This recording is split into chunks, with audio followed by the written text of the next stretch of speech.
خۆشەویستانی کورسات نیوز سڵاوتان لێبێم لەگەڵ هاوکارانم بەرنامەی ڕەهەنتان پێشکەشەکەین. ئەمڕۆ دوای چاوەڕوانیکی زۆری چاودێرانی سیاسی و تەنانە سیاسیە باڵاکانی عێراقیش نوێژی یەکگرتوویی کە لەلایەن موقتەدا سەدرەوە بڕیاری لێدرا بوو ئەنجام درامەش دوای ئەوەی کە لە پرۆسەی سیاسی کشایەوە، بەڵام وا چاوەڕوان نەکرا کە موقتەدا خۆی وتارەکە پێشکەش بکات و کۆمەڵێک وەکو ئەوەی باسییانە کرد لە دوای 15 مانگەواتەوە لە دوای ئەمڕۆ شت ڕوودات، بەڵام ئەو نوێنەرێکی نرد و پەیامەکانیشی بە سیاغەیەکی تر بوو ئەجینا وەکو چاودێرانی سیاسی ئەڵێن زیاتر دووبارە بوو. بۆچی موقتەدا سەدر بەشداری نەکرد؟ چێ هەڕەشەی لە موقتەدا سەدر کرد؟ دوای ئەم پەیامە هیچ لە عێراق ئەگۆڕێت؟ ئەم شەو لە ڕەهەند گفتوگۆی ئەم بابەتەکەین بە میوانداریەرێک لە بەڕێزان لێرە لە ستۆدیۆکانمان بەڕێز دکتۆر تەها محەممەد ئەمین ئەندامی خولی پێشوێن جومەی نوێنەرانی عێراق دکتۆر بەخێر بێ، هەروەها لە ئەولێرەوە بەڕێز دکتۆر ئاراس عەبدوڵڵا چاودێری سیاسی، و هەروەها لە کەرکووکەوە بەڕێز مامۆستا محەممەد نەسرەدین چاودێری سیاسی. سوپاس بۆ هەر سێ میوانی ئازیزم. من لەگەڵ حەدەسەکانە کاک دکتۆر ئەمڕۆ لەناو ئەو فۆکەسەی کە لەسەر نوێژی یەکگرتووی هەبوو، بەڕێز بافڵ جەلال تاڵبانی سەرۆکی یەکێتی نیشتیمانی کوردستان گەیشتە بەغدا نهێنی ئەوەی کە بەڕێز سەرۆک بافڵ لە بەغدا بووە، لە بەغدایە و شاندە جیاجیەکان لە ماڵی مام ئەبینێ. ئەمە پەیوەندی بەچیەوە نهێنی ئەم بابەتە چییە؟ بۆچی بەم ڕۆژی جومعەیە بوو؟ زۆر سپاستان دەکەم بەخێرهاتنی میوانەکان دەکەم. سوپاس بۆ هەموو لایەکتان. هەڵبەت ئەگەر ئێمە باز لە سیاسەتی نوێی یەکێتی نیشتیمانی کوردستان بکەین، ئەبێ بگەڕێنەوە بۆی کە ئایا تا چ حەدێک یەکێتی نیشتیمانی سەرکەوتوو بووە لە بڕێوەچوونی با بڵێن ئەو ئەجەندایە و ئەو پرۆگرامی کە داینەوە بۆی تەشکیلی حکوومەت بکرێ. هەڵبەت ڕۆشنی کاک باڤڵ وەکو سەرۆکی یەکێتی نیشتیمانی بە خۆی با بڵێن دیدگایەکی و تێڕوانینێکی تازە بەرامبەر بەوەی کە لە قەیرانەکانە یەکێتی نیشتیمانی کوردستان هەڵەسێتەوە و ئەتوانێت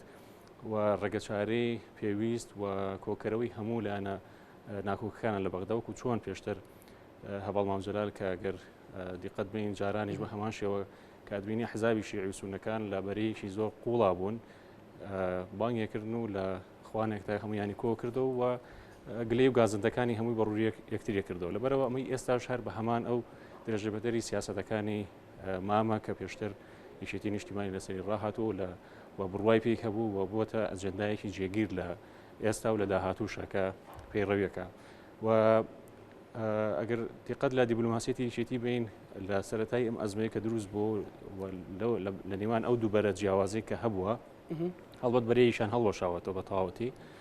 کەیبینی سەدرەکان ئێستا هەلە قاژاکەن و پەنایان بردوتە بەر شارعی خۆیان و بڵێن شەقامی خۆیان کە هیچ نەبێت هەناسەیەک هەڵمژنەوە بڵێن بۆ ئێمە هەین و وجودمان هەیە. لەبەرەوە سەیرەکەی یەکێتی نیشتیمانی توانیوێتی ینی خۆڕاگر بێ لە هەموو ئەو ناکۆکیانەی کە هەیە و کۆکەرەوەش بێ بۆی کە ڕێگەچارە لە نێوان هەموو لایەنە ناکۆکەکان بدۆزێتەوە و خاڵی یەکگرتنەوە بێ لە نێوان هەمویانە. لەم زروفەی ئێستا و لەم بارودۆخی ئێستای هەڵبەت تۆزێک قورسێکە تۆ پێشبینیەکان بەرەو چۆ ڕای حکوومەتی عێراقی دروستە بێ یا دروست نابێ، بەڵام گرنگ ئەوەیە کە یەکێتی نیشتیمانی هەنگاوەکانی خۆی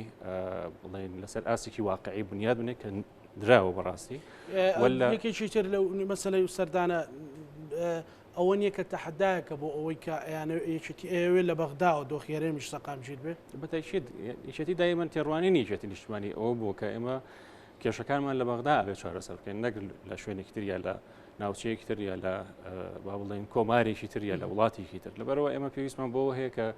لەبەرەوە ئێمە لە چوارچوێیەکی عێراقێکی فیدراڵین تێڕوانینی یەکێتی هەر لە بنەڕەتە هەروە بووە کە ئێمە بگەڕێنەوە سەر ئەوەی کە لە عێراق و لە بەغدا کێشەکانمان چارەسەر بکەین و لەوێەوە ئێمە با بڵێن خاڵی دەست پێکەر بین بۆی کە لە کێشەکانیشمان لە هەرێمە بەرەو چارەسەر بەرین و ئەو خلافات و ناکۆکیانەی کە هەیە بەڕاستی بخینە سەرەوەی کە چۆن چارەسەر بکەین و ڕێگەیان بۆ بدۆزینەوە. و کاک باڤڵیش و چوونی و کاک باڤڵ وەکو سەرۆکێکی لە بەغدا و هەبوونی لەوێ هەڵبەت ئەوە بە خۆشی قورساییەکە کە یەکێتی بە هەموو توانای خۆیەوە هەوڵ دەدا کە خاڵی کۆکەرەوە بێ لە نێوان هەموو لایەنەکانە وە تێڕوانینی یەکێتیش بە تەواوەتی ئاشکرا بکە بۆی کە ئێمە بەشێکین لە چارەسەر بەشێک نین لە ناکۆکی نێوان لایەنەکان و هەر ئەمەشە کە با بڵێن کە جەنابەت باسێکی وەکو داهەدایەکە بەرامبەر بە هەموو ناکۆشیەکانی کە لە بەغدا هەیە و هەموو ئەو ئاڵنگاری و کێشانەی کە لە بەغدا لە نێوان لایەنە شیعەکانە سەری هەڵداوە. بەڵێ دکتۆر گفتوگوی زیاتری لەسەرەکەی. مامۆستا محەممەد جیاواز لە پرسیارەکەی کە لە دکتۆر تەهام کرد لێرە ئەو نوێژی یەکگرتوویە چ پەیامێکیدا ئەکرێ بڵێن پێش 15 تەموز و دوای 15 تەموز یعنی ئەمە پەیامێکی تیا بوو حرەکە و ئاڵوگۆڕی تری سیاسی ڕوو ئەدا لە عێراقا؟ پێشەکی سڵاو ڕێزم بۆ جەنابێت بۆ میوانە بەڕێزەکان بۆ بینەرانی کەناڵی کورسان نیوز. کاک زانە دوای ئەو هەنگاوە کوت و پڕ و مفاجئەی بەڕێز مقتەدا سەدر لە کێشانەوەی ئەندامەکانی لە پەرلەمانی عێراق هەموو چاوەڕوانی ئەوە بووین ئایا مقتەدا سەدر بڕیاری داوە لە پرۆسەی سیاسی بە تەواوی دەکشێتەوە و ماوەیەک دەچێتە خەڵوەتی سیاسیە و دەرفەت بە ئیتاری تەنسیقی دەدا حکومت دروستکە یاخۆت لە دەرەوەی پەرلەمان بڕیاری داوە ئاراستەی پرۆسەی سیاسی بکات. دیارە هەموو چاوەڕوانی ئەوە بنزانین بڕیاری مقتەدا سەدر بۆ دوای جەژن چی دەبێت. ئەمڕۆ پێم وایە ئەم پەیامەی کە لە نوێژی یەکگرتووی کەوا لە مەدینە سەدر کرا پێم وایە هەندێک پەیامی تێ لانیکەم ئەوەمان دەست دەکەوێت کە ڕێبەری ڕەوتی سەدری تەواو دەستی لە پرۆسەی سیاسی نەکێشاوەتەوە و کێشانەوەی ئەندام پەرلەمانەکانشی لە ناو پەرلەمانی عێراق بەڵگەی ئەوە بووە کە ئەو بۆ خۆی دروستکردنی حکوومەتی زۆرینەی نیشتیمانی لەگەڵ هاوپەیمانەکانی پارتی دیموکراتی کوردستان و سونەکان ئەو پرۆژەیە شکستی هێنا نەیتوانی ئەوە جێبەجێ بکە. بۆیە هاتنە دەرەوەی لە پەرلەمان بۆ ئەوە بووە کە ئێستا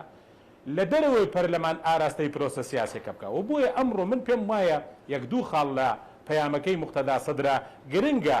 کە تێبینیەکان و یاخۆ ڕوونکردنەوەی لەسەر بدرێت. یەکێ لەو خاڵانە ئەوەیە جەختکردنەوە لەسەر ئەوەی ئەلموجەرەب لا یوجەرەب ئەوانەی کە تاقی کراون لە ڕابردوو نابێت دووبارە تاقیکردنەوە کەواتە ئەمە ڕاستەوخۆ پێمان دەڵێ مقتەدا سەدر ڤیتۆی هەیە لەسەر ئەوەی بە دیاریکراوی نووری مالیشی ببێتەوە بە سەرۆک ئەنجومەنی وەزیران لە عێراقدا.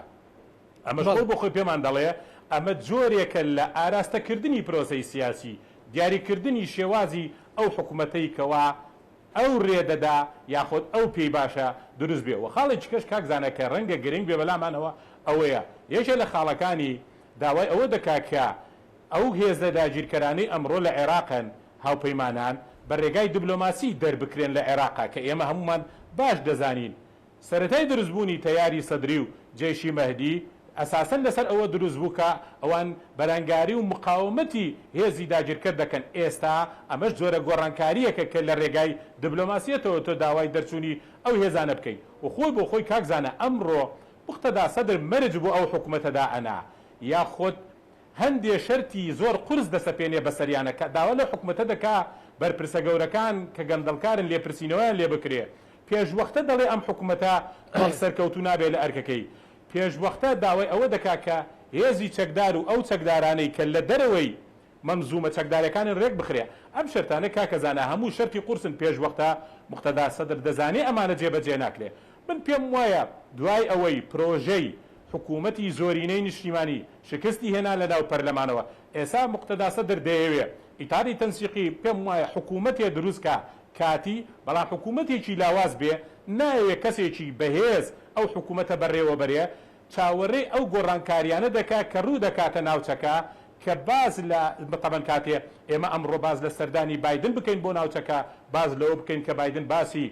ناتۆیەکی عەرەبی یان ناتۆیەکی شەرق ئەوسەتی بکە لە ناوچەکە کەواتە ناوچەکە بەرەو گۆڕانکاریەکی گەورە هەنگاو دەنێ. من پێم وایە مقتەدا سەدر دەیەوێ حکوومەتێکی لاواز لە عێراقا دروست بێ ئەو حکوومەتە لاوازە گەر گۆڕانکاریەکان بەو ئاراستەیە بێ کە بایدن زۆر بە ئاشکرا ئەمڕۆ دەڵێ دوو ڕێگا لە بەردەم ئێرانە یا دەبێ ڕازی بە بەڕێکەوتنی ئەتۆمی یان لی دەدەین کەواتە ئەگەر ئەمریکەکان هەوڵی دەستبڕینی ئێران بدەن لە ناوچەکە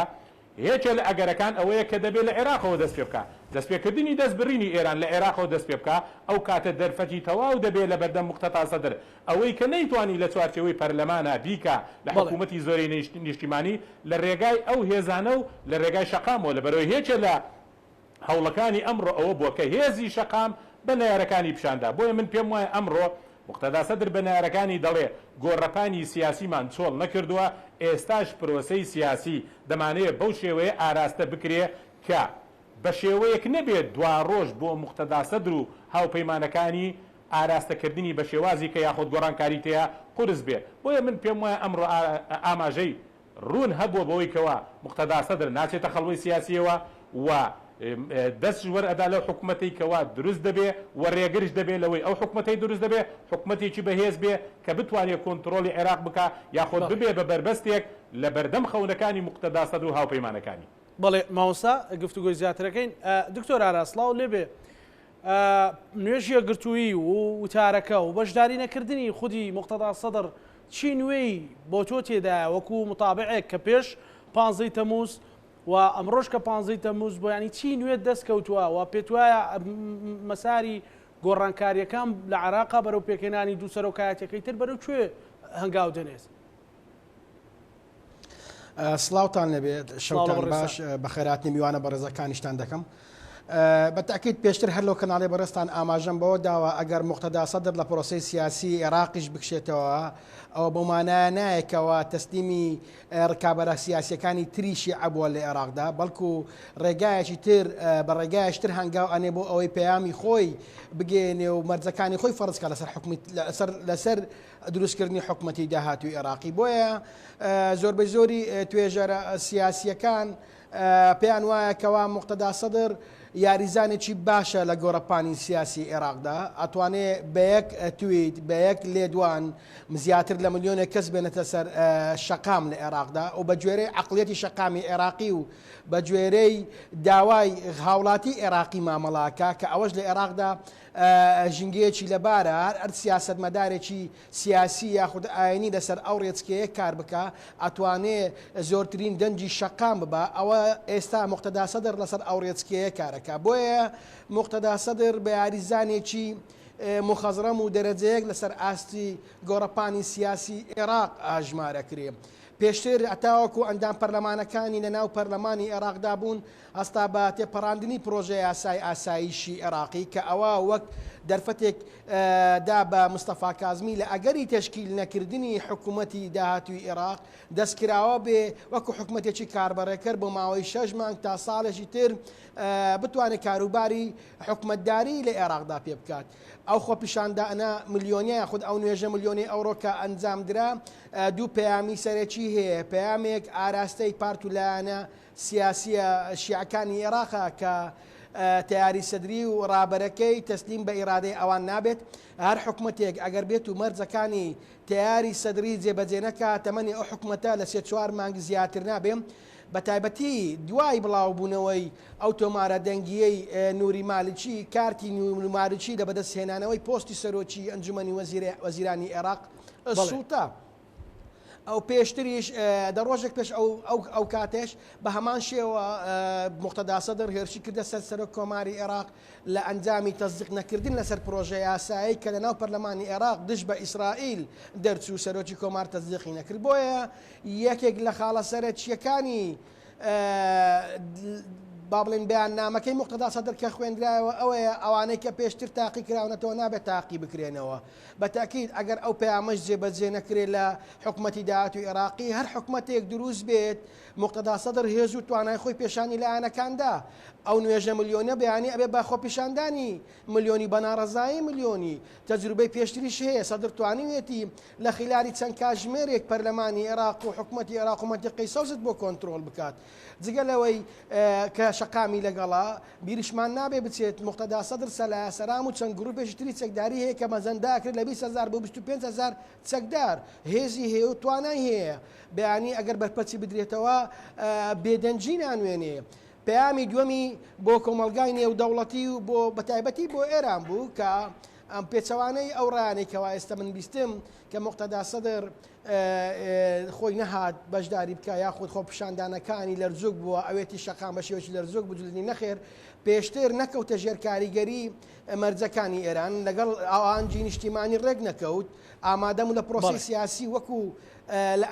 لە مەجلس تەشریعی بکشێتەوە بەڵام شەقام بگرێتە بەر. بۆیە ئەو پەیامێکیش بوو بە ئێران و بۆ کۆمەلگای نێودەوڵەتیش بەڵێ کە ئێمە باشکەوە تا دکتۆر ئاراس پێت وایە لەو دەستیم بە نێوەندەدا ئیرادەی لایەنەکان نابین پێت وایە لەو نێوەندەدا سەدر دەشل دەکات یان ڕوتی سەدر دەشل دەکات بۆی ئەو چوارچەوەی هەمانجی بتوانێت وەکەوەی مامۆستا محەممەد نەسڕدین وتی حکوومەتێکی لاواز پێک بێندرێ و کاتی بێ یاخود چاوسورکردنەوە و کارتەکانی تا ئێستای بۆ ئەوەیە لە دوای ئەوەشی کە پەرلەمانتارەکانی لە ناو ئەنجومەی نوێنەرام و کاسای یاسایشی خۆراکی عراقی جێبەجێکراوە ینی دەنجی لەسەر درراوە ئەو حکوومەتەی کازمی کە بە سێبەری ئەو ئەژمار دەکرێت بەردەوام بێت کامیان زیاتر نزیکە ئێستا کۆبوونەوەشی توندوتون لە بەغدا هەیە با بڵێن چوارچەوەی هەمانجی لەسەر چەند ناوێشتر وا گفتوگۆ دەکەن ئەوەی کە شانسی زیاتری هەیە محەممەد شەیع سوودانیە لەوانەیە ئەو بێتە کاندیدی هاوبەش چونکە محەممەد شەیع سوودانی لەوانەیە تا ڕادەیەک مقتەدا سەدر لەسەری ڕازی بێت دوورش مەبینە گۆڕانکاری بەسەردا بێت لە هەمان کاتدا پامێک ئاراستەی پارتی و یەکێتیش کرا لەسەر یەک کاندید ڕێک بکەون بە گوێرەی ئەو زانیارانەیەکەوە ئەمن بەدەستم گەیشتە یەکەم مەرجی پارتیش لە یەکێتی ئەوە بووکەوە هەردوو لا کاندیدی خۆیان بکشێنەوە کاندیدێکی هاوبەش پێشکەش بکەن ئەو دەرفەتێکیانداوە بە پارتی و یەکێتی تا هەژدە تا 20 مانگ لەسەر کەسایەتی شتر ڕێک بکەون ئەگەر ڕێک نەکەون ئەو هەرێکە بە کاندیدی خۆی بچێت لەوانەیە هەردوو لا زیان بکەن دوورمە بینە تەڕەفی سێم یاخود کاندیدی سێم بەدەر لەو دوو کاندیدەی پارتی و یەکێتی بیانی ببێت بە پۆستی سەرۆکی کۆماری عێراق وەک بگرێت چونکە ئەگەرەکان لە بەردەم پرۆسەی سیاسی عێراق کراون ئەو مەترسیدە ئەو هەڵوێستانەش دراوە بە پارتی و بەیەکێتی کۆبوونەوەکان تا 24 کاتژمێری تر بەردەوام ئەبێ ئەوەی کە ئێستا ناوە و لە بەردەستە کە ببێت بە سەرۆک وەزیرانی عێراق محەممەد شەیع سوودانیە لەوانەشە ئەو ناوە تا بەیانی گۆڕانکاری بەسەردا بێت بەڵام ئەوەی کە مقتەدا سەدر ویستی بی پێکێت دوورخستنەوەی نووری مالیکی و هادی عامری و ئەو سەرکردانێکەوە ئێستا ناو چوارچەوەی هەمانجینە توانی ئامانجەکەی خۆی بپێکێت پامێکی توندی بەو لایەنانەدا ئەگەر ئێوە بە مەرجەکانی من ڕازی نەبن ئەگەر منش لە پرۆسی سیاسی عێراق شابمەوە ئێستا شەقامی عێراقم بەدەستە بەڕاستی تاکە شخصیشە مقتەدا سەدر بتوانێت شەقامی عێراقی بجوولێنێ هیچ پارت و لایەنێکی تری سیاسی ناتوانانی شەقامی عێراق بجوولێن جگە لە مەرجەعیەت کە ئێستا مەرجەعەتی باڵای شیعەکانیش دی عێراق تەداخولی سیاست ناکە بگرە دەرگاشی لەسەر سەرجەم سەرکردە سیاسیەکانی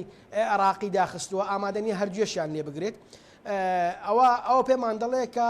ئەبێ چوارچەوەی هاوامانجی بگەنە ئەو قەناعەتەی کە ئەگەر حکومەتێک دروست بکەن تیاری سەدری خودی مقتەدا سەدر لەسەر ناوەڕۆکی ئەو حکومەتە ڕازی نەبێت تەمەنی ئەو حکومەتە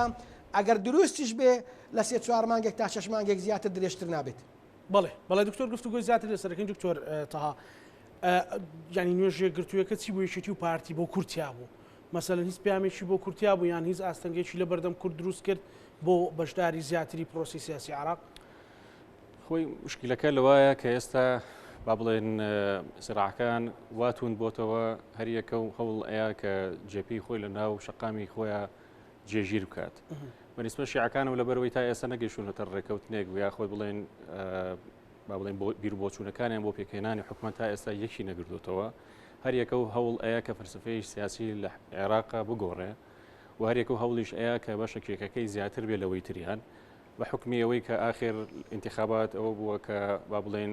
احتیمال لەسەر بڵێن کورسەکانی خۆیانەکەن سەدرەوە بوو سەحبی کردەوە ئەوانی تریش ئێستا کەوتونەتە ئەوەی کە چۆن بتوانن ئەو بڵێن وەزارەتەکان چۆن دابشکەن ڕئیس وزەرا کێ بێت چۆن بێت ئایا کەسێکی بێلایەن بێت کەسێکی حیزبی بێت کەسە سیاسەت دیارەکان بێت لەوان بێت ئەو کەسانە کێ بن مەقبول بێت لە لای شارع مەقبول نەبێ ئەمە ڕەنگە بڵم تا حەدی لە ناو حیزبەکانە ئەگەر بێت ئایا مەساڵحی دەوروبەر و ئیقلیمی و نێودەوڵەتی چۆن ئەمە حکومەکات ڕەنگە حکمی ئەوەی کە عێراق ڕەنگە بڵم زۆربەی زۆری لەژێر انتیتابی ئێرانایە بەڕاستی یعنی سوڵتەی ئێران زۆر بەخۆتە لە ناو عێراقا بۆ پێشتریش هەتا قاسمی سلەیمانی و برێدماکۆک تەدەخولیان نەکردایە ئەوە ناگەیشتنە ڕێکەوتنێک بۆی حکومەتەکە پێک بێنن و ئێستاش لەبەرەوەی کە قاسمی سلەیمانی نەماوە و جێگرەوەی هەیە و ڕەنگە ئەویش تا حدێک هەوڵی خۆی یاوێ بەڵام نەگەیشتە نەتیجەی ئەوەی کە هەموو لایەنەکان با بڵێن کۆ بکاتەوە و ڕێیان لێ نزیک بکاتە کە حکومت پێک بهێنن سەرباری ئەوەی کە سەدر بۆ خۆشی هەنگاوێکی ناوە کە لەگەڵ زۆربەی زۆری لایەنە شیعەکان ئەوانی کە چەکداریان هەیە ئەو هەنگاوە لە لای ئەوان مەقبول نییە مەسلەی ئەوەی کە زۆری نەحکومکە لە عێراق بەڕاستی لای ئەوان يعني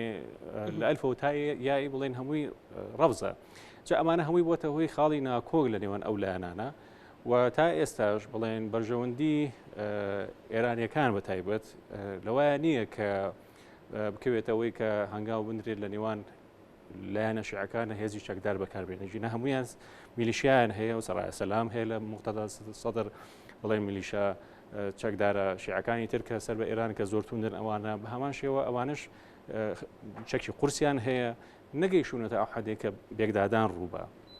ئەوش لەبەرەوەیە کە ئێران نایەوێت بڵێن لەم مەنتیقەیە بەو شێوازە نەتیجەکەی بگاتەوەی کە لە نێوان هێز شیعەکانە با بڵێن شەڕ و ناوکۆشی زیاتر یاخۆ قوڵتر بێتەوە بە حکمی ئەوەی کە بەرژەوەندیەکانن لەو ئاستایە سەرباری ئەوەی کە بەرژەوەندی هێزە نێودەوڵەتەکانیش ئەمانیش بۆ خۆیان ینی هاوبەش دروستە بکابێ تا ئەم لەحزەی کە قسەی تیاکەی خاڵی هاوبەش نییە کاکزانە یعنی لە هیچ خاڵێکی شوبە نزیک لێکتر هیچ نزیک بوونەوەیەک نیە لە نێوانیانەوە ئەوەی کە ئەم ڕۆژ سەدر بوو ئەوە بۆ دەرخەری ینی ئەو ڕاستەیە کە لە نێوان هێزە شیعەکانە بەڕاستی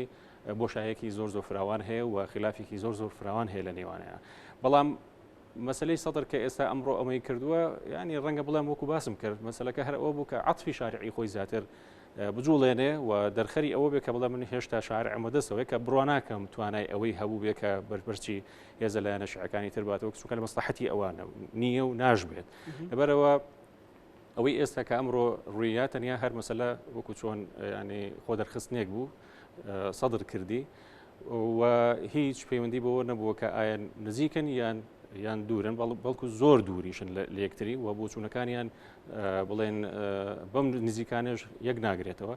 و ئایا ئەمانە تا چ حدێک پەیوەندی بە کوردەوەی هەڵبەت ئەوەی کە خلافێ لە نێوان بڵێن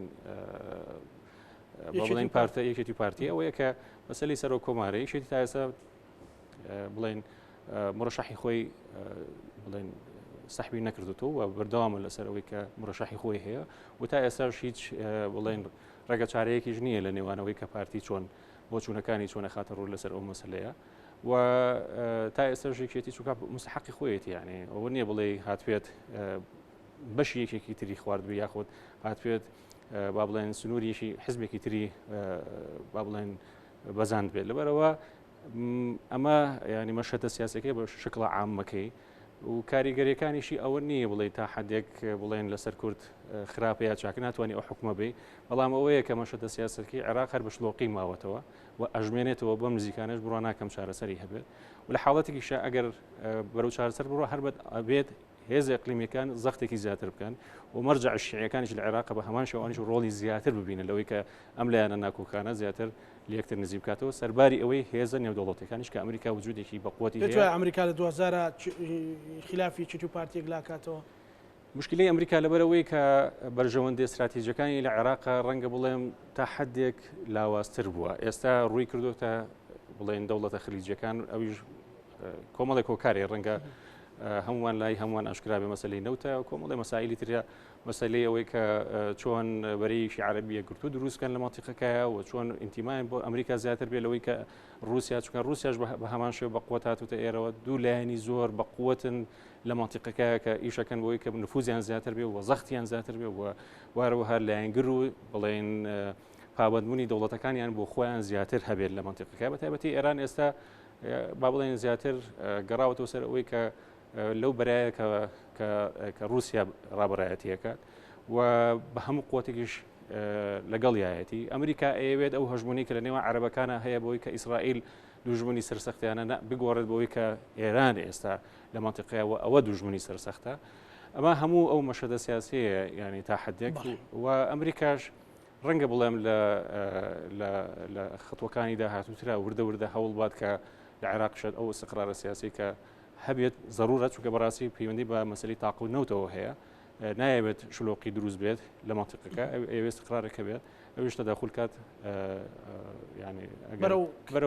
کەنارێک بڕوات کە دوورە لە ئێستاوە بەڵێ زۆر باشە دکتۆر ماوەسا محەممەد نەسرەدین چەند پرسیارێک ئەمڕۆ مەسەلەن زۆر زەق بوو پێت وایە بۆچی مقتەدا سەدر خۆی بەشداری نەکرد ینی هێنی و بەشداری نەکردنی مەسەلەن هەندێک وتیان هەڕەشەی لێکراوە پێت وایە مەسەلەن ئەو تەحەدای ئەو ئەی کرد بە هەڕەشە بوەستێنرێ یاخود چی لە پشت ئەمەوە هەبوو؟ کەنگ زانە بەنسبەت ئایا ئەگەر مقتەدا سەدر هەڕەشەی لێکرابێ دەبێ هەڕەشەکە لە ئێرانەوە کرابێ. هیچ کاتێ ئێران بۆ پرۆسەی سیاسی لە سیاسەتی سارد و سیاسەتی نەرما ئێرانیەکان لە مێژوشدا خاوەنی توانایەکی زۆر بەهێز بوونە. کاک زانە دوای ئەنجامی هەڵبژاردنەکان ئەوانەی کە نزیکی ئێران بوونە ئیتاری تەنسیقی ئەوانە هەموو بە ئەنجامی هەڵبژاردنەکان ڕازی نەبوون و ئەگەری ئەوە هەبوو کە ڕەتیکەنەوە، بەڵام ئەو ئێرانیەکان بوون لێگەڕان ئەنجامی هەڵبژاردنەکە ئەو هەنگاو ببرێ. بەڵام دوایی بینیمان ئەو بەرنامەی کە ئێرانەکان سەرپەرشتیان کرد لە کۆتادا ئەو لایەنانەی کە خۆیان بە براوە دەزانی و بەرەی ئینقازی وەتەن یاخۆت دەستگاری نیشتیمانیان دروست کرد لە کۆتادا ئەو بەرنامە نەرمەی ئێران بوو ڕێگر بوو لەوەی سەرگرێ وە کۆتادا وای لیان کرد کە پەرلەمان چۆڵکەن. ئێستا ئەو لایەنانەی کە لە سەرەتای هەڵبژاردنەکان بە دۆڕا و ئەژمار دەکران ئێستا لە ناو پەرلەمانە ئەوان بوون دۆزرینە زۆرینەکەواتاوە ئێران هیچ کاتێ پێویستی بەوە نییە ئەو جۆرە هەڕەشەیە بەکاربێنێ لەبەرەوەی ئێرانەکان بەدیلی کەی سیاسەتیان زۆرە بوو ئەوەی بتوانن ئاراستەی پرۆسەی سیاسی لە عێراقا بگۆڕن. بۆیە من پێم وانی هیچ هەڕەشەیەک لەسەر مقتەدا سەدر هەبوو بێ کە ئەمڕۆ ئامادە نەبووە، بەڵام پێم وایە پەیامەکەی پێویستی بەوە نەئاکرد خۆی بیگەیەنێ. ڕەنگە پێی وایە تا ئێستا ئەو پەیامەی کە خۆی ڕاستەوخۆ پێویستکە بیگەیەنێ هێشتان ئانووساتی نەهات بێ. بەڵام تەکید بە ئەم گۆڕانکاریانەی کاک زانە کە ڕوو دەکەنە ناوچەکە هەردوو بەرەکەی عێراق چ بەرەی ئینقاذوەتەن یاخۆ ڕزگاری نیشتیمان و ئیتاری تەنسیقی حتمەن دابەش دەبن بەسەر ئەم گۆڕانکاریانی کە ڕوو دەکاتە ناوچەکە. کاک زانە ئەوەی کە کاریگەر دەبێ ئەوەی ئێستا هەمومان دەبینین لە دوای فترەی حکمی سەرۆک ترامپ ئێستا لە سەردەسی بایدن و دوای شەڕی ئۆکرانیا ئەمریکا دەیەوێت بگەڕێتەوە بۆ ڕۆژهەڵاتی ناوەڕاست و هاوپەیمانی دروستکە. بەڵام کێشەی ئەمریکا ئەوەیە زۆرێک لە وڵاتانی ناوچەکە کاک زانە متمانەیان بە ئێران نییە. بەتایبەتی بۆ نمونە ئێمە بینیمان بایدن موقفێکی زۆر خراپی هەبوو بەرامبەر بە کوشتنی جەمال خاشقچی و بەرامبەر بە حکم لە سعودیە و بینیمان 8 ساڵە سعودیە لە شەڕێکی سەختە لەگەڵ حوسیەکان هیچ کاتێک ئەمریکیەکان هاوکاری ڕاستەوخۆیان نەکردووە و زۆرێک لە وڵاتانەی سعودیەکان یاخود خەلیجەکان کە ئەمڕۆ دەیەوێت بەرەیان لێ دروستکە کاریگەری و ڕۆڵیان هەبوو. بۆ نمونە ئەو لوبنانەی کە لەسەر دەستی سعودیەکان و ڕێککەوتنی جەددا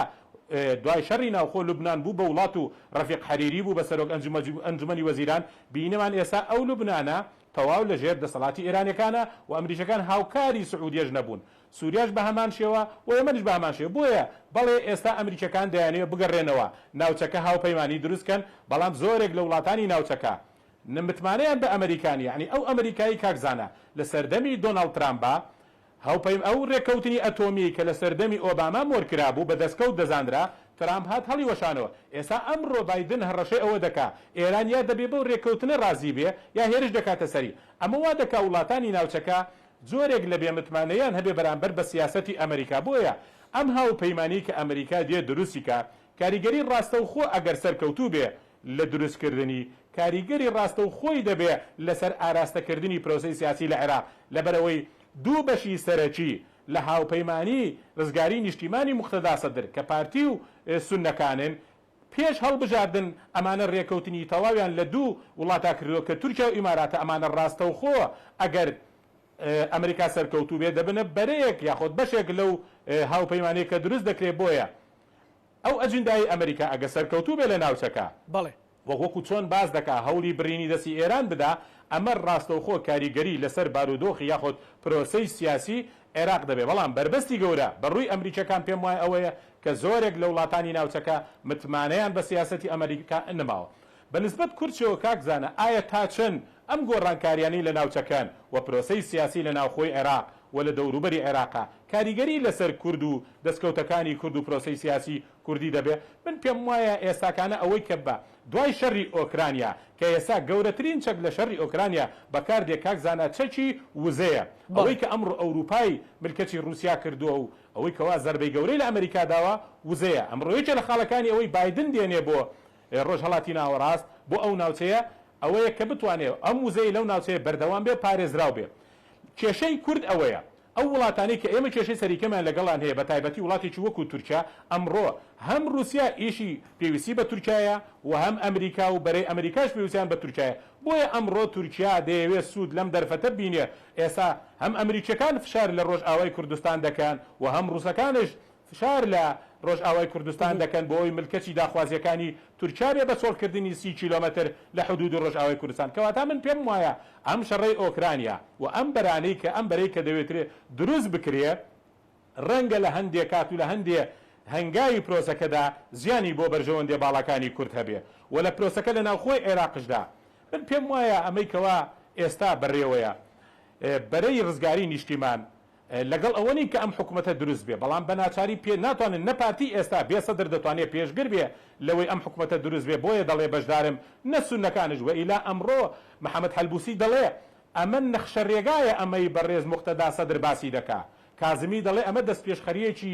گەورەیە بەڵام خۆی لە خۆیدا من پێم وایە ئەمانە هەمووی بەشێک دەبێ لە چاوەڕانکردنی ئەو گۆڕانکاریانەی ڕوودەکاتە ناوچەکە و ئیلا بۆ خۆی ئەمەیکەوە ئێران هەوڵ دەدا حکومت دروستکە هەوڵ دەدا ئیستقرارێت بە پرۆسەی سیاسی لە عێراقا بدا بەڵام ئەم گۆڕانکاریانەی لە ناوچەکە بە تایبەتی بەرەی ڕزگاری نیشتیمان و موختەدا سەدر چاوەڕێ ئەو گۆڕانکاریان ئەگەر پرۆسەکە دەست پێ بکاو ببینین هەنگاوی کردداری هەیە بۆ برینی دەستی ئێران لەم وڵاتانە من پێم وایە ئەو کاتە شێوازی پرۆسەی سیاسی هەرچۆن ئێستا ینی ئەمەی بێمە بزانین بەرەی ئینقازی وەتەن بە تایبەتی موختەدا سەدر هۆڵی پەرلەمانی چۆڵ کردو پرۆسەی سیاسەکەی بردوتە دەرەوەی پەرلەمان بۆیە ئەم گۆڕانکاریانەی لە ناوچەکە ڕوودەدەن کاریگەری ڕاستەوخۆی لەسەر ئاراستەکردنی پرۆسەی سیاسی و چارەنووسی حکومڕانی لە عێراق دەبێت. بەڵێ مامۆستا دکتۆر ئاراس ینی بەپێی ڕقەمی دەنگدانەکان بێ هەرچەندە کورسی موختەدا سەدر زیاتر بوو بەڵام باز لەوە کرێ نزیک بە 2 ملیۆن کورسی ئیتاری تەنسیقی هەیە بەڵام دەنگەکانیان بە فیرۆ ڕۆیشتووە ینی لە حاڵەتێکی وها داکە موختەدا سەدر شەقامی فەلاحی مەسەلەن پڕ کردووە لە خەڵک و باسی نوێژیە گرتو 1 ملیۆنیەکە چوارچێوەی هەمانجی بەهێزی حەشدەوە بە ئەو لایەنگرانی خۆیان کە هیانە ئەوانیش ناتوانن مەسەلەن ئەگەر بیانەوێت نمایشێکی لەو جۆرە بکەن نیشانی بدەن. دەست خۆش بۆ پرسیارە نەخێر ناتوانن جیاوازیەکی زۆر هەیە لە نێوان لایەنگرانی تیاری سەدری و لایەنگرانی سەر بە پارت و لایەنە سیاسە شیعەکانی تر چونکە لایەنگرانی سەدر بە لایەنگری عەقیدەیی هەژمارەکرێن پەیوەستە بە موختەدا سەدر و با و باپیرانەوە کە بە بنەماڵەیەکی ئاینی دەستڕۆیشت و بە درێژایی مێژوو لە عێراق ڕۆڵیان هەبووە و خەباتیان کردووە ئەو لایەنگرە جیایە لەگەر کادیرێکی حیزبی یاخود ئەندامێکی حیزبی هیچ پارت و لایەنەشتری سیاسی عێراقی ئەوەی کە موختەدا سەدر پێی دەکرێت لە شەقامی عێراقی و شەقامی عێراقی بجولێنێ من لەو قەناعەتە نیم هیچ پارت و لایەنێکی ستری سیاسی عێراقی بتوانێت شەقامی عێراقی بجولێنێ ئەوە موختەدا سەدرە و تاکە شەخصش پێی ئەکرێ ئەوە دەربارەی پرسیارەکەت ئیزافەیەک بۆ قسەکانی ئەو هاوڕێیەمان لە کەرکووک بەڵێ زۆر ڕاستە هەر لەسەر ئەو گۆڕانکارێنێکەوە وا چاوەڕوان ئەکرێ لە ڕۆژهەڵاتی ناوەڕاست بەرجەستە بکرێ دۆستانی کورد چەندی جار ئاگاداری پارت و لایەنە سیاسیە کوردستانیەکانیان کردوتەوە لەسەر یەک مێزی گفتوگۆ دایان ناون چ ئەوانەی لێدەسەڵاتن چ لە ئەوانەی ئۆپۆزیسیۆنن ئاگاداریان کردنێتەوە کە پێویستە کورد خۆی ئامادە بکە بۆ ئەو قۆناغە گۆڕانکارەی کە لە ڕۆژهەڵاتی ناوەڕاست و عێراقش تێدا بەدەر نییە پلاس خارت هاتووە لەگە پارتی وێچێتی و لایەنە سیاسەکان دانیشتووە کە بۆ عێراقێک گرتوو بن کە پرۆسە لە بۆ هەڵبژاردننی پەرلەمانی کوردستان خۆیان ئامادە بکەن و لە کاتی خۆیدا بکرێگە تەدیریش بکرێتەوە بۆ ماوەیەک بەڵام دەبێت بکرێن ئەوە باڵوێزی ئەمریکا ئەوە بەریتانیا و دۆستانی کورد بە شێوەیەکی گشتی ئەو ئاگاداریەیان داوە بە پارت و لایەنە سیاسیەکان ئەو ئاگاداریەیان داوە بە حکوومەتی هەرێمی کوردستان بەڵێ عێراق لە جێژاوێکی سیاسیە ناوچەکە لە قەیرانێکی سیاسی تردا کە لە ئایندەدا ڕوودەدا بۆیە بێ کورد ئامادە بێ بۆ هەر ئەگەرێکە لە عێراقدا ڕوەدا یاخود لەسەر ئاستی ناوچەکەدا ڕوودەدا هاتنی بایدن بۆ ئیسرائیل و بۆ سعودیا و دروستکردنی حلفی ناتۆ بەیانی پۆتین بۆ ئێران و لەگەڵ ئاردۆغان دادەنیشە لەسەر پرسی سووریا و ڕۆژهەڵاتی ناوەڕاست ئەوە پێمان دەڵێ کە دووبارە شەڕی بە وەکالەت لە ناوچەکە سەر هەڵدەداتەوە تا چەند ئێمە ئامادەین و ژینگەی عێراق و ژینگەی هەرێمی کوردستان ئامادەیە لەو یاریە یاری بکە جا بۆیە ئەگەرەکان کراوان لەسەر مقتدا سەدری کەواتە ئەگەری کورد بەرەو چ ئاراستەیەکە دکتۆر ئاراست ینی کورد دەبێت چی بکات بۆی بەسەلەم بتوانێت لە ئاستە و گۆڕانکاریانە لانی کەم ئەگەر پۆینتێکیش بێ ینی پۆینتێکی بچووکیش بێ بەڵام پۆینتێکی کاریگەر بێ کورد هەر وەکو ماڵی شیعە بەسەر دوو بەرەیادا بەش بووە تاکو ئێستا یەکگرتوونن لەسەر پرسە سیاسیەکان چ لەسەر ئاستی عێراق چ لەسەر ئاستی کوردستان ئەوەش بە زەرێر و بە زیان بە ماڵی کورد دەکشێتەوە هەم ئەبێ بەسەراحەت کاکزانە ئەبێ پارتیوێکی لە عینادی سیاسی خۆیان دوورکەونەوە بەرژەوەندی باڵای ئەو میلەتە لە بەرچاو بگرن بۆیە نەدەبێ یەکێتی بڵێ من دەست بەرداری دکتۆر بەرهەم ساڵح نام دەبێت تەنیا ئەو کاندیدم بێ نەدەبێت پارتیش بڵێنە ئەو مڕەشەحم ئەبێ لە بەرامبەر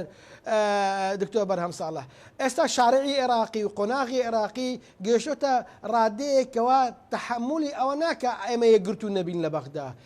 ئەگەر لە بەغدا یەکگرتوون نەبین بە تەکید بە زیان لە پرۆسەی سیاسی عێراقیدا دەشتێتەوە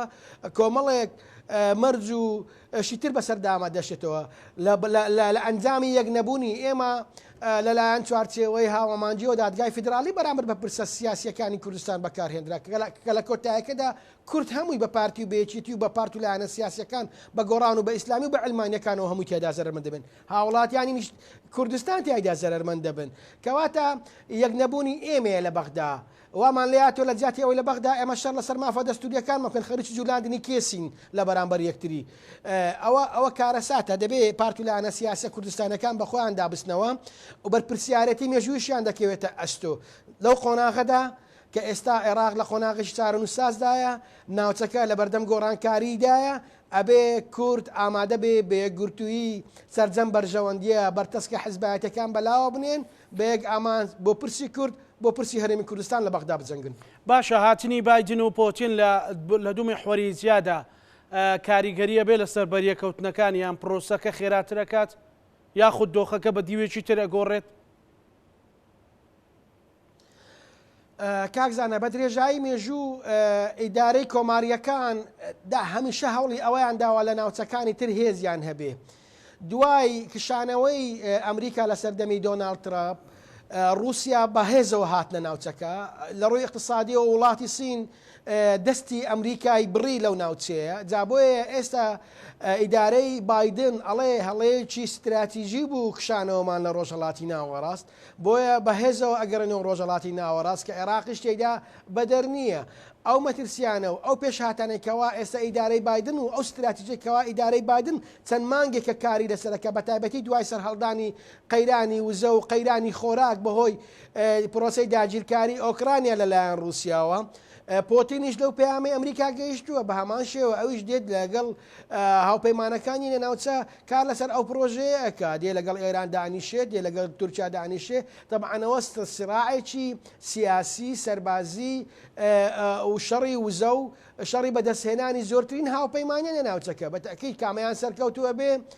لە کۆتایەکەدا ئەوە لە ئایندەدا بۆمان بە دیارەکەوێتەوە بەڵام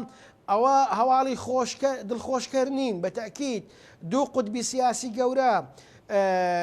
دووبارە شەڕەکانیان بهێنەوە ناوچەکە لەسەر سامانی سروشتی و دروستکردنی هاوپەیمانێتێک کە ئیسرائیل خۆی ناوی لێناوە هاوپەیمانی عەرەبی ئیسرائیلی ئەمریکی بۆ دەستبڕینی ئێران لە ناوچەکە لەلایەکی تر عەرەبیەکان پێی دەڵێن ئەوە هاوپەیمانی بەرگری ئاسمانی عەرەبی دەبێت کە دش بە گروپە تیرۆریستەکان لەگەڵ لە ئایندەدا لە ناوچەکە دروست بێتەوە ئەوانە هەموو پێش هاتن ئەبێ ئامادە سازی بۆ بکرێت ئەبێ کوردیش لە چوارچێوەی عێراقدا ئامادە سازی بۆ ئەو گۆڕانکاریانە بکەن هەروەک ئەو هاوڕێ باسی کرد بە تەکید ئەو هەر گۆڕانکاریە کە لە ناوچەکەدا ڕووبدا عێراق تێیدا بەدەر نابێت زۆر باش دکتۆر تایانی ئەوەی کە دکتۆر ئاراسیش باسی کرد هاتنی پوتین بۆ ئێران و هاتنی بایدن بۆ سعودیا کە دوو جەم سەرن مەسەلەن لە ناوچەکە چی ئەگەنێ و کورد لەو ناوەیە زۆر جاریش باسی گۆڕانکاری لە نەخشێ ڕۆژهەڵاتی ناوەڕاستەکەن و کورد دەبێت خۆی یەخە بە کورتی تێڕوانی تۆ بۆمە خۆی هەردوو قوتبی گەورە شەڕ لەسەر بەرژەوەندەکانی خۆیانەکەن و هەریەکە و هەوڵ دەدا کە بەرژەوەندەکانی پارێزراوێت لەو منتیقەیە بە تایبەت گۆڕانکاری گەورە بینین مەسەلەن گۆڕانکاری گەورەکان ئێستا بە نیسبەت کوردەوە گرتووە باسکەی ئێمە لە چوارچێوەیەکی دەستوری ولا چوارچوێشی بڵێن یەک دەوڵەتین کە دەوڵەتی عێراقە ئەم دەوڵەتە تر گەڕاوەتەوە سەر ئەوەی کە ئەو چۆن سیاسەتەکانی خارجی خۆی ڕێکەخات هەرچۆن تا ئێستا و شلۆقی کە هەیە حکوومەتێکی یەکگرتو نیە لە ناو عێراق حکوومەتی کاربڕەکەر هەیە زەحمەتە لەوەی کە کورد ینی چۆن بتوانێت با بڵێن سیاسەتەکانی خۆی ڕێکخات و یا بەرژەوەندەکانی خۆی ڕێبخات لەگەڵ دەوڵەتانی دەرەوە یاخود ئەو دوو قوتبی کە جەناوت باسی کرد بەڵام ئەوەی کە گرنگە ئەوەی کە کورد بێلایەن بێت بێلایەن بە مەسم ئەوەیە کە تەبعەیەکی دیاریکراوی نەبێت لەوەی کە لە خارجی ئەو چوارچێوەی عێراقی کە هەیە وەکەوەی کە یەکێتی نیشتیمانی مەسەلەن تەبەنی کردووە چونکە ئێمە کێشەکانمان و بەرژەوەندەکانمان لە چوارچێوەی عێراقایە لە هەر گۆڕانکاریە ڕووبات لەو چوارچێوەیە بەدەر ناکەوێت لەبەرەوە ئێمە زەڕورە کە بەرژەوەندەکانی خۆمان لەو چوارچێوە بپارێزین و هەر گۆڕانکارێکیش کە لە ناوچەکەیە کە ڕۆیە وەکو برادرانە باسییان کە پێویستە کات کە ئێمە گوتاریشی یەکگرتومان هەبێت لە نێوان حیزبەکانە بە تایبەتی یەکێتی پارتی کە ساحی سیاسیە بەتەواوەتی بڵێن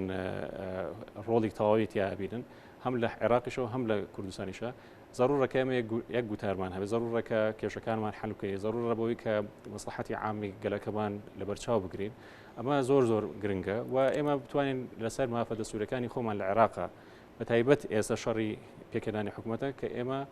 یەک تێڕوانینمان هەیە بۆ سەر مەسەلە چ جالەوەی کە ئەگەر هەرێکە و بەرنامەیەک و ئەجەندایەکی جیاوازی هەبێت هەڵبەت ئێمە ناتوانین هەدەفەکان هەدەف استراتیژیەکانمان ئامانج استراتیژیەکانمان بەرژەوەندی استراتیژیەکانمان بێنین نێدی گرنگە کە ئێمە ئەو یەکگرتوویمان هەبێت یەکگرتوویمان هەبێت هەڵبەت ئێمە ئەتوانین ینی ئەو گۆڕانکاریانی کە لە مەتیقەکە شارڕۆیات ئێمە لەگەڵ یا هاوڕابین یا بڵێ بەرژەوەندەکانیشمان تیا چەسپێت چنە لە ناوخۆی عێراقا بێت چ لە دەورەوە بێت و هێز ئەقلیمیان یاخود نێودەوڵەتەکانی ژاوانش وەکو باسم کرد بە پێی بەرژەوەندەکانی خۆیان مامەڵاکەن و ئێمەش هەڵبەت وەکو کوردیش ئێمە بەرژەوەندی ئێمە لەو چوارچێوەیە کە پێوتێت دەوڵەتی عێراق دو سەرنجی بەڕێز دکتۆر زۆر سپاسانەکەم هەڵبەت ئەمە زۆر گرنگە کە ئێمە ینی بە دوای گۆڕانکاریەکانە بڕۆین بۆ ئێمە هیچ دەبێت بتوانین تێگەیشتمان هەبێت لە حاڵی ئێستای هەم وەکو کوردستان وەکو هەم لە عێراقیشەکە ئەو گۆڕانکاریانی کە لە ساحەکە ڕۆیە بەرەو کوێوەمان ئەبات و پێشبینیەکانیشمان چی ئەبێت هەڵبەت هیوادارم لەوەی کە ئێمە بتوانین لەم شلۆقی کە لەم ناوچەیە هەیە ئێمە بتوانین جێگەی خۆمان بکەینەوە بەرژەوەندەکانیشمان بە تەواوەتی بپارێزین. بەڵێ سوپاس. مامۆستا محەممەد دوا سەرنجی بەڕێستان. کاک زانا ئەمڕۆ کاتێکە جۆ بایدن بە ئەگاتە فڕۆکەخانەی مەلک عەبدولعەزیز لە سعودیە هیچ بەرپرسێکی باڵای سعودیە لە پێشوازی نییە. ئەمە جۆرێکە لەوەی کەوا ڕێزنەگرتن لە بایدن بەڵام بایدن ئەوە کاتێک کە بەرژەوەندەکانی ئەمریکا ئەوە بخوازێ حلفێکی گەورە و های پەیمانی دروستکە دەچێتە سعودیە ئەمڕۆ سعودیە لەو ڕۆژەوەی ئیسرائیل وڵاتە کاکزانە بۆ یەکەم جار ئەمڕۆ سعودیە بەیاننامەی دەرکردووە ئیتر رازیە سعودیە بەوەی فڕۆکەکانی ئیسرائیل ڕاستەوە خۆ لە ئیسرائیلەوە بەبان ینی بچنە ئەجوائی سعودیەوە کە ئەمە لەو ڕۆژەوەی ئیسرائیل وڵاتە ڕێگە بەوە نەدراوە کاتێ دەبێ ئێمە دەرز لەمەوە وەرگین وڵاتی کە پێشەنجی وڵاتە ئیسلامیەکانە ئەمڕۆ لە دوای دروستکردنی ئیسرائیل ڕێگە دەدا ئیتر فڕۆکە مەدەنیەکانی ئیسرائیل بەبان سعودیا هاتو چۆ بکەن سەرۆکی ئەمریکا دەچێت بۆ سعودیا کاتێک کە بە ئەمیر محەممەد بن سەلمانی دەوت یەکێک لە دوژمنە سەرسەختەکانمان پێشوازیەکی گەرمشی لێ نەکراوە دەچێت لەبەرەوەی بەرژەوەندەکانی ئەمە دەخوازێ ئەمڕۆ دەبێت یەکێتی و پارتیش ئاوهاسەی بەرژەوەندەکان بکەن بەرژەوەندی کورد ئەمڕۆ ئەوە دەخوازێ هەندێک خلافاتی سیاسی وەلاوەنەی مناوماڵی کوردی ڕێک بخەینەوە ئەم گۆڕانکاریانەی ڕوو دەکاتە ناوچەکە گۆڕانکاری گەورە دەبن ئیمکانیاتی کورد ئەوە نییە کە بەشێ لە ململانێ بێ پێویست ناکە هیچ لایەنێکی سیاسی باز لەو بکە بڵێ ئێمە گازمان هەیە و دەبینە بەدیلی رووسیا پێویست ناکە کەس بڵێ ئێمە نەوتمان هەیە و یاری بە سعری نەوت دەکەین ئیمکانیاتی ینی جۆپۆلیتیکی کورد ئەوە نییە کە دەستکاری یا بێتە بەشێ لە شەڕی وزە گەورەترین دەستکەوتی کورد ئەمڕۆ ئەوەیە بتوانێت پارێزگاری بەو هەرێمەیە بکە بۆیە هەرچۆن زلهێزەکان سەرۆکی گەورەترین وڵات ئەمڕۆ تەنازل دەکات لە پێناو پاراستنی بەرژەوەندی وڵاتەکەی زۆر گرنگە لەسەر یەکێتی و پارتی ئەمڕۆ لە پێناو بەرژەوەندی سەقامگیری ئەم هەرێمە مانەوەی ئەم هەرێمە لم گۆڕانکاریانی ڕوو دەکاتە ناوچەکە تەنازل بۆ یەکتری بکەن لەبەر ئێمە دەبین هەموو جیهان بۆ یەکتری تەنازل دەکەن لە پێناو ئەوەی بەرژەوەندەکانیان پارێزن پێم وایە مانەوەی ئەم هەرێمە ئەوە دەخوازێ لەسەر یەکێتی و پارتی کە تەنازل بۆ یەکتر بکەن نێوماڵی کورد ڕێکخینەوە بۆی بتوانین ڕووبەم گۆڕانکاریانە بگرین. سپاس مامۆستا دکتۆر دوا سەرنجی بەڕێستان دکتۆر ئاراس. کاک زاناجان پامێکی تر هەیە کە ئێستا لەلایەن هەندێک پەیمانگای استراتیژی ئەمریکی و بەریتانی و ئۆروپی و بگرێت لەسەر ئاستی عێراقیش لەلایەن بەشێ لە چاودێرانی سیاسی بارز ئەوانەی کە دیارن شیکردنەوەکانیان حسابیان بۆ کرێ و هەندێک سەرکردەی سیاسی وەک ئەیاد عەلاوی چاودێری سیاسی وەک فاید شێخ عەلی باس دەواکەن ئەگەر عێراق خۆی بۆ ئامادەکاریانە ساز نەدا کە لە ڕۆژهەڵاتی ناوە ڕازدار و دەدا دوور نییە ئەو نیزامە سیاسی لە چەند ساڵێکتر نەمێنێت و ئەنە حتا وەکو فایق شێخ عەلی ئامۆژگاری کوردیشەکە کە کیانی خۆیان بپارێزن لە چوارچەوەی کیانی خۆیان هەوڵ بدەن نەکەونە ژێر کاریگەری هەندێشتەوە جا بۆیە خۆ ئامادەکردن بۆ هەر قۆناغێکی تر لە عێراقدا بەیەکگرتووی نێوماڵی کورد دەبێ و ئەبێ پارتولانە سیاسەکان باش خۆیان بۆ ئامادە بکەن. سوپاس بۆ بەڕێز دکتۆر ئاراس عەبدوڵڵا ڕێژکار و چاودێری سیاسی، سوپاس بۆ بەڕێز محەممەد نەسرەدین چاودێری سیاسی، سوپاس بۆ بەڕێز دکتۆر تەها محەممەدەمین ئەندامی خولی پێشنجمەی نوێنەرانی عێراق، سوپاس بۆ میوانەکانی بینەرانی خۆشەویست تاوتوێکی دیوی چەند دیوێکی تریان چەند ڕەهەندێکی تری تەجەموعەکەی ئەمڕۆی سەدرریەکانمان کرد لە بەغدا بە هیوای ئەوەی کە عێراق وەرەمی کوردستانیش ئارام بێ لە پێناو ژیان و گوزەرانی خەڵک ڕانمان پێشکەشکردن لەگەڵ هاوکارانم ئێوە شەمولایەکتان ئەمانەتی خوای گەورە خواتانەکە.